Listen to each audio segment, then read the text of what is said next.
کیا جائے۔ ایک انہوں نے فرمایا کہ وضو جب ہم کر رہے ہوتے ہیں بعض اوقات سردی میں شروع میں ٹھنڈا پانی آتا ہے تو گیزر وغیرہ لگا ہوتا ہے تو اس کو تھوڑا سا نکال دیتے ہیں تاکہ گرم پانی آ جائے، اور گرمی میں بہت گرم آ رہا ہوتا ہے تھوڑا نکالتے ہیں تو ٹھنڈا پانی آتا ہے۔ یہ جو شروع میں پانی کو ضائع کیا گیا بظاہر یہ اسراف میں آئے گا کہ نہیں؟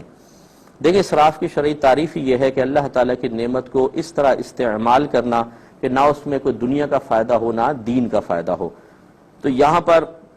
اگرچہ ایک دینی فائدہ مطلوب ہے یا اس کو دنیاوی فائدہ بھی آپ منفعت بھی کہہ سکتے ہیں کہ اگر آپ بہت ہی گرم پانی سے گرمی میں وضو کریں تو کھال کے جھلسنے کا اندیشہ ہے اور شدید تکلیف، اور سردی میں بہت ٹھنڈے پانی سے ابتدا کر لیں تو نزلہ اور بخار وغیرہ بھی ہو سکتا ہے، یہ منفعت تو ہے۔ اس لیے اگر پانی بہائیں تو اس میں بظاہر اسراف نظر نہیں آتا، لیکن اس میں محتاط مسئلہ یہی ہے کہ آپ کوئی برتن رکھیں جس میں پہلے اس پانی کو لے لیں،